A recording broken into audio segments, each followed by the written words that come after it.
Redcoat number 5, and yeah, I want to talk about young Einstein's German accent. Again. When I talked about the first 4 issues of Redcoat, I had some fun with the fact that this book gives the young Albert Einstein character kind of a cartoony take on a German accent. But in this issue, it becomes apparent that they may have handed themselves an anvil by doing that. There's a scene in this issue where our main character, Simon Pure, and young Einstein get into an argument, and by the end they seemingly say goodbye to one another. And it's an emotional, dramatic scene, but it's kind of undercut by this big German accent that young Einstein has, the likes of which are usually reserved for comedic moments and comedic characters. And the young Einstein character we get in this book isn't a comedic character. He's a character that sometimes says funny things, but he's not a comedy character. He's not Jar Jar Binks. I'm not trying to say that German accents or accents in general are inherently funny. I mean, you can have a scene where, say, a Swedish character comes in and says that their dog has just been hit by a car and that they're heartbroken, and it's a big, somber, emotional moment. I'm just saying that the entire complexion of that scene changes if the Swedish character in question is the Swedish chef. My doggy got run over by the vroom vroom. Thus far, the George Washington character in this book has been portrayed as a villain, although we haven't directly met him yet. That's obviously a tremendous twist on what the typical perception of George Washington is, you know, the whole Father of America thing. It makes me want to see how this book would portray Thomas Jefferson even more, quite frankly. Is Simon Pure supposed to look like somebody? I don't know, I feel like this character looks like somebody, I just can't put my finger on who. I don't know, do you guys see anybody? This is Deadpool Team Up number 1, which means that I get to talk about Rob Liefeld. Goody goody gumdrops.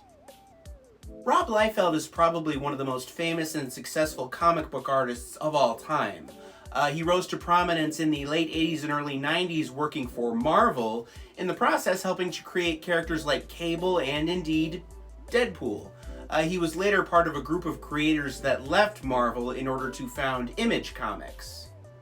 All this despite the fact that in the eyes of many, as an artist, Rob Liefeld is just not very good. Even I have to admit that at times his take on the human anatomy is rather questionable. If you want an idea of how infamous Rob Liefeld's work is in some circles, there are actually a couple of jokes made at his expense in the Deadpool movie franchise. So yeah, that's a thing.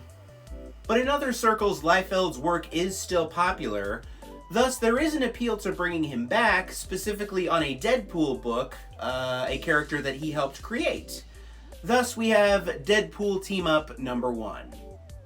Rob Liefeld is also our author here, which means that to a large extent, or at least I would assume, he gets to call the shots as far as who and what he's drawing.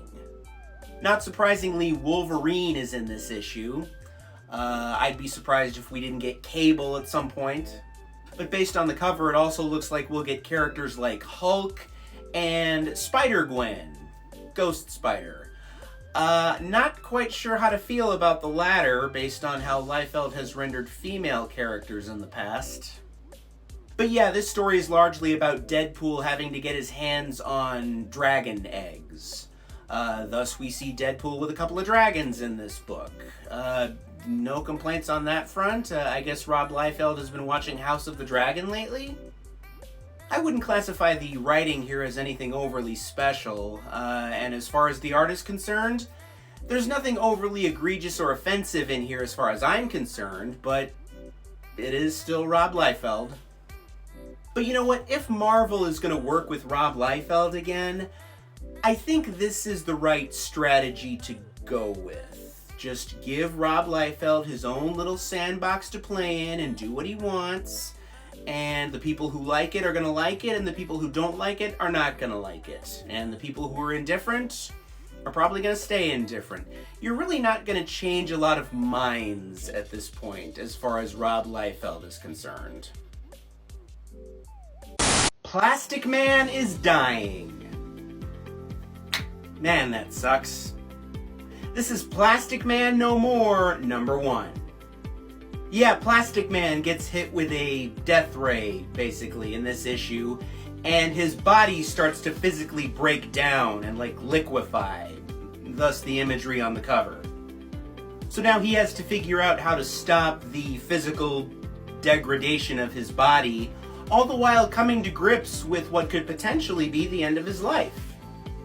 Despite being an inherently funny character, Plastic Man does have to get serious in this book, and I really like how our author Christopher Cantwell balances the grim stakes with the trademark goofy kind of humor. The art also does a lot in that regard. We have Alex Linz doing the majority of our pages here, which is sort of grim and serious. But then we have a few pages sprinkled in by Jacob Edgar, who does a brighter, more superheroic take on things. The kind of thing you would normally expect from a Plastic Man story, I suppose. Big props to our colorist here, Marcelo Maiolo, who does the entire book, and he's really the one that sets that contrast between the darker, more grim stuff by Linz and Jacob Edgar's brighter stuff. He carries a big part of the load. I like how the other heroes in the Justice League can't really take Plastic Man seriously, despite the seriousness of the situation that he's in. It kind of makes sense, doesn't it? I mean, if somebody is always a jokester, you have trouble switching gears when they suddenly get serious. There is one character that takes Plastic Man's plight seriously, though. Detective Chimp. Yeah, Detective Chimp is in this story. That makes me happy. You know, if these DC people really wanted to impress me, they'd do something consistent and fun with Detective Chimp, as opposed to yet another new spin on Batman, which, I'm sorry, looks terrible. I had way more fun than I probably should have reading Rook Exodus #5, and I'm gonna tell you why. So in this issue, after a bad encounter with the villain, Rook wakes up in a forest, which he quickly discovers is on fire. And at Rook's side in this flaming forest is a boar that he knows, who can now talk. And the boar's name is Pumbaa. If you're watching this, I'm sure I don't need to explain it to you, but the name Pumbaa is a reference to the movie The Lion King, which had a comedic side character in it named Pumbaa, who was a wild boar, and he had a friend named Timon, who was a meerkat. Now, if you've got a talking boar character whose name is Pumbaa, I don't think it's that big a leap for your mind to read that character's dialogue in the voice of Pumbaa from The Lion King. Shout out to Ernie Sabella, who provided that voice. Now, part of the plot for this issue is that the helmet that Rook wears, which allows him to communicate with and essentially control birds, is on the fritz. It works, and then it doesn't work, and then it works, and then it doesn't work. So as I'm reading this back and forth dialogue between Rook and Pumbaa, who, for my purposes, is essentially now Pumbaa from the Lion King movie, something clicked in my head. Suddenly, in my own little Ghost Machine Rook Exodus headcanon, the vocalizer in Rook's helmet was also damaged, and he just happened to sound exactly like Timon from The Lion King, whose voice, of course, was provided by the great Nathan Lane. The forest is on fire. Disasters in the air. Long way to go for a Nathan Lane impression. Was it worth it? Well, it was to me, by God. In Geiger, #6, Barney takes center stage. Alright, now we're just being stupid. Yeah, I haven't had a chance to talk about Geiger yet. It's yet another Geoff Johns authored book from the good people at Ghost Machine. It's about a man with radioactive powers who's wandering through a post-apocalyptic wasteland alongside his dopey sidekick who wears medieval knight armor and his dog Barney who has 2 heads. Was that the elevator pitch? I think I just stumbled upon the elevator pitch. But yeah, this issue is focused on Barney, the 2-headed dog, and Barney wanders off on his own and stumbles across the remains of a zoo. And naturally, the zoo is populated by various wild animals, some of which are mutated the way Barney is, and the animals are being hunted by nasty humans. Our penciler here is Gary Frank.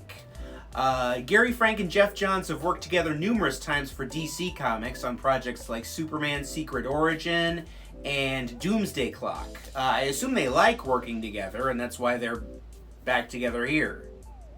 Naturally, because we're dealing with animals in this story, a big chunk of this issue doesn't have any spoken dialogue in it. So Gary Frank's art, along with Brad Anderson's colors, really kind of get to speak for themselves for a large chunk of this issue. I always appreciate when artists get to draw things that they don't normally get to draw. Like, for instance, Gary Frank has drawn all kinds of different superheroes, but when was the last time he got to draw something as basic as a gorilla? Now, mind you, it turns out to be a 4-armed, mutated gorilla, but you know what? If drawing a gorilla is the test, then those added arms are extra credit. How about that? The stuff with Barney is really good, but I myself am partial to Nate the Nuclear Knight, Geiger's sort of dopey sidekick. Not since The Rock and Mankind has a dopey, sort of comedic sidekick endeared us to a hero so much. Nate may very well be the heart of this Geiger book.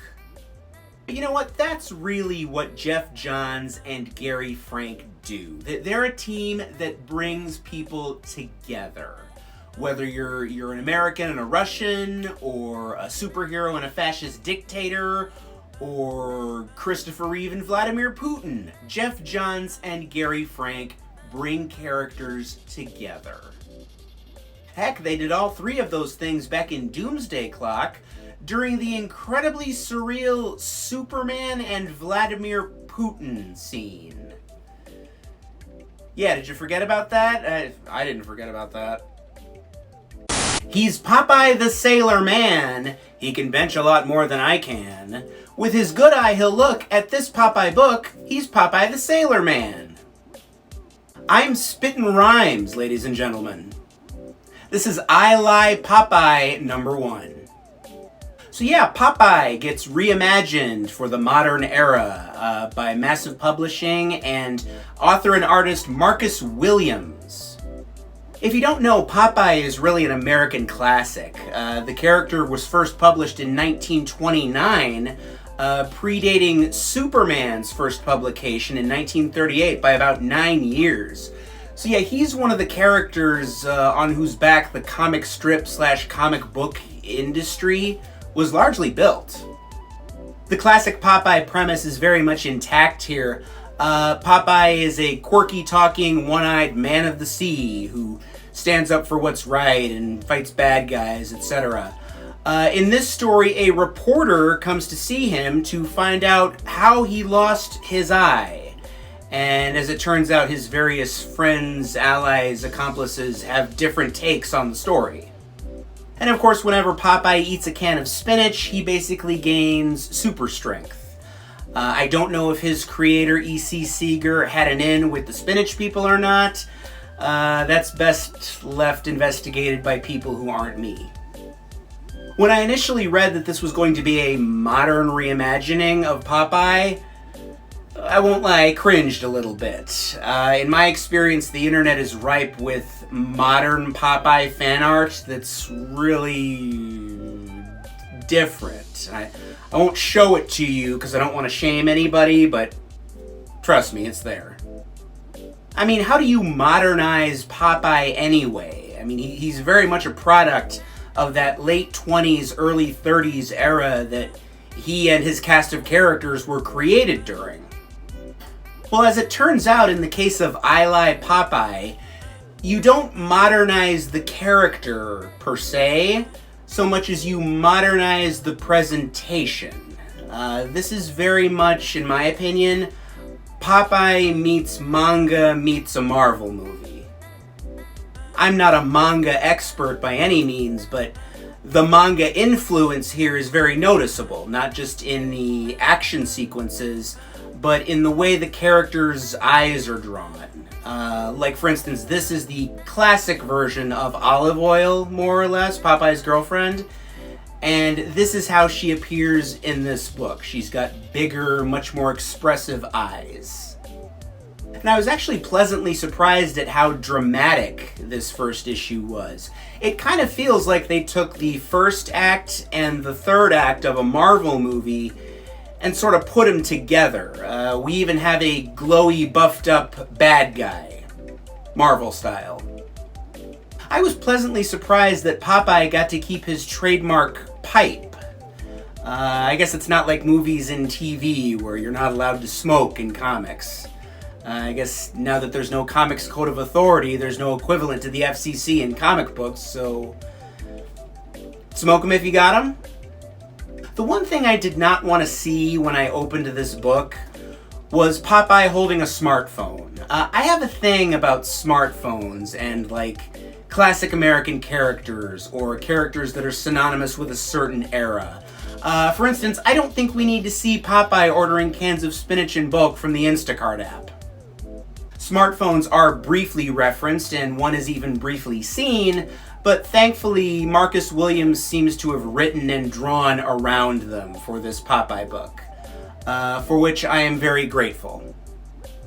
Despite my initial skepticism, I Lie Popeye thus far has turned out to be charming and fun, and Marcus Williams and this team seem to have a winning formula here, so I'm curious to see what's next. Wonder Woman and Steve Trevor team up with Robin to initiate a mass breakout at a prison for superheroes in Wonder Woman number 13. This isn't how prisons work. We are, of course, still tied in with the Absolute Power event comic here. This is the second part of a story about Wonder Woman teaming up with Robin to break a bunch of superheroes out of this prison that Amanda Waller has created. They picked up Steve Trevor along the way, and things are complicated by the fact that none of these superpowered heroes have powers right now. I've mentioned this before, but this Absolute Power story has a big logic/plot hole in it. And unfortunately, this Wonder Woman issue shines a big light on it. As you can see by the cover, and here I'll zoom in so you can see it better, all of the various heroes that Diana springs from the joint, Booster Gold, Kid Flash, Impulse, Black Lightning, etc., they're all still wearing their costumes and their masks. Now, I've never been an inmate anywhere, God help me, but nevertheless, even I know that's not how prisons work. If you go to prison, they put you in a regulation prison uniform. Like, if I become a serial killer who puts on a bunny outfit and bludgeons people to death with ceramic Easter eggs, when the police catch me, and they will catch me because I can't keep a secret worth a damn, they're not going to throw me into a cell with the bunny costume on, okay? They're going to give me a uniform. That's how prisons work. But yeah, all these heroes are still wearing their costumes and their masks, which from a story standpoint indicates that either this whole prison situation was done extremely hastily and thus not effectively, or whoever's running the prison, Amanda Waller I'm guessing, is incredibly stupid. Mind you, I'm not necessarily blaming our author Tom King or our guest artist Tony Daniel for this, because like I said, this was an issue on the main Absolute Power book too, so I'm guessing maybe they're just following that book's lead? And for the record, I do understand that keeping the heroes in their various costumes makes them more easily identifiable to readers, but nevertheless, no. It weighs the book down from a story standpoint. Figure out a way to deal with it. On a more positive note, the sort of third wheel dynamic between Wonder Woman, Steve Trevor, and Robin is fun. Like, it's not ha-ha funny, but it's amusing. I enjoyed it. Carrie Randolph steps in as the artist for our backup story in this issue, which is still centered around Lizzie, Wonder Woman's future daughter, and it kind of bridges the gap in a flashback scene between the main story in last issue and the main story this issue. I am still planning on going back and reading the various backup stories between this Lizzie character, John Kent, and Damian. DC, I think, has collected them in a couple of different issues. Something tells me they're going to be important going forward. Batman, The Last Halloween #0 doesn't really need to exist, but at the same time, it's the final collaboration between our author, Jeff Loeb, and our artist, the late Tim Sale. So, how could I resist, really? How much can I hate on this? It should be noted here that The Last Halloween #0 isn't actually new content. This was originally released in 2021 as Batman The Long Halloween Special. The issue is obviously meant to set up a new Batman story by Jeff Loeb and Tim Sale. That was as obvious then as it is now. But then Tim Sale tragically passed away in 2022. So now this issue is being re-released to tee up the first issue of the Batman The Last Halloween story, the first issue of which comes out next week. Jeff Loeb did indeed write it, and various artists are going to cycle in for it. The Long Halloween is one of my favorite Batman stories of all time. And that's saying something because I've consumed a lot of Batman media over the years. Jeff Loeb may very well be my favorite Batman writer of all time. Tim Sale is one of my favorite Batman artists of all time. Are you seeing a trend here? That being said, I will also say that I don't think The Long Halloween needed a sequel, or a prequel, or really anything else to be said. I think that's one of those stories that if you just crystallize it, it's perfect on its own, or at least as close to perfect as you can get. I also don't think we need another story about a serial killer who strikes on holidays. That's basically what they did with Dark Victory, the Long Halloween sequel. They did the same story over again. Is that what they're doing with The Last Halloween? I'm not sure. This issue also brings back Gilda Dent, Harvey Dent / Two-Face's wife. I don't like that. I'm not going to spoil the ending of The Long Halloween here. If you haven't read it, run, do not walk to your local comic shop, bookstore, library, whatever. Get it and read it. It's great. But at the end of The Long Halloween, a big secret is revealed about Gilda Dent. It's the big twist that they throw in at the end. And then one of the things I really liked about Dark Victory is that they did not use Gilda Dent in that story. She was referred to once as having never been seen or heard from again. That's perfect. Gilda Dent never should be seen or heard from again. After what we learned in The Long Halloween, let her go into hiding and let her stay there forevermore. But no, they don't do that. In this story, they bring Gilda back. And all I can say is Jeff Loeb is really going to have to sell me on the return of Gilda Dent. There is, however, a nice little B story in this issue about Barbara Gordon wanting to go trick-or-treating with Robin. And it's a cute little backdoor way of allowing Tim Sale to draw Batgirl.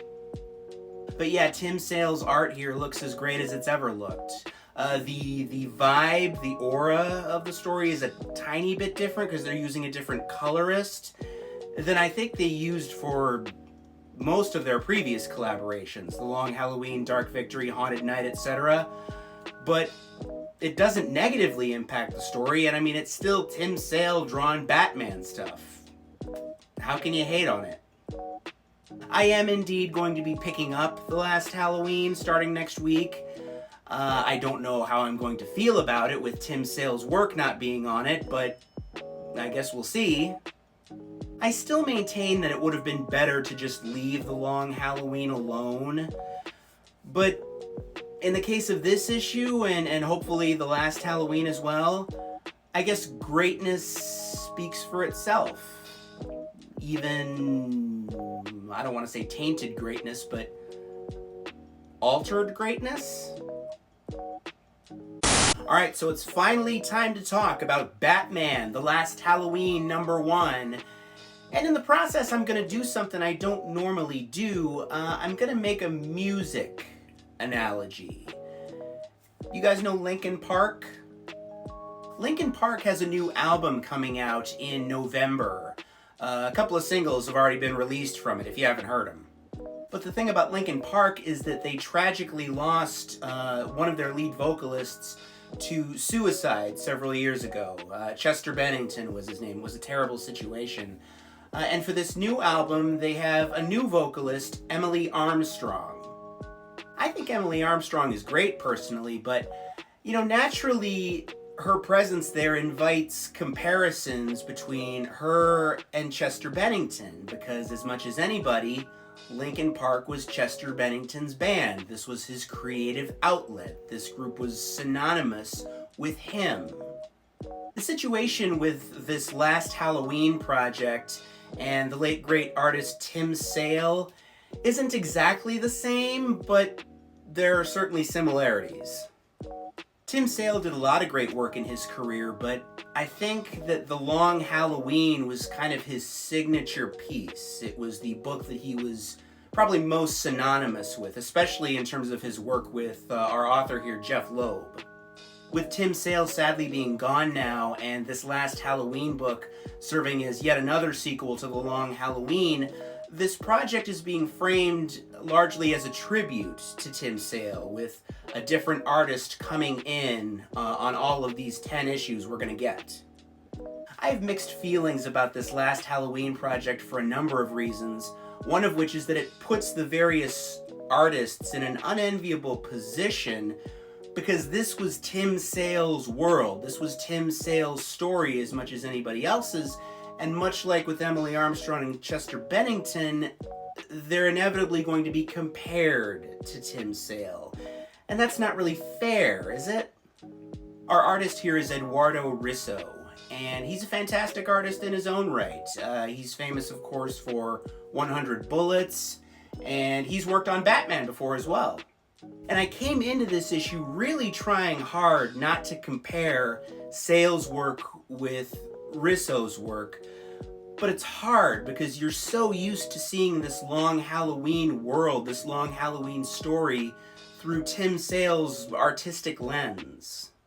And it also doesn't help in that sense that we're clearly evoking and paying tribute to Tim Sale in terms of both the art and the writing. If I ever got to talk to Eduardo Risso, I think one of the things I'd ask him is what the ratio was in his mind between paying tribute to Tim Sale and kind of doing his own thing on a book like this. All this to say, I think Risso does a fine job with the assignment he's given, but there's an awkwardness here. And I'm worried that there's going to be a consistent awkwardness throughout this entire story because we're going to have a different artist each issue. At this early point in the story, there's still a lot we don't know from a writing standpoint. We do know, however, that Harvey Dent, Two-Face, and his wife Gilda are missing and have been missing for about a year, and that Commissioner Gordon's young son, James, is kidnapped by a mystery abductor. One thing I enjoy about Jeff Loeb's writing of Batman in particular is that he knows the power of a good pause, like a good ellipses. It's good for Batman in particular because it makes him seem contemplative, like a detective, and even a little bit brooding, which of course Batman's been known to do. And I'm sure this story will prove to be a very contemplative ride for yours truly as well. I am planning on staying with it for all 10 issues, so we'll see where they take us.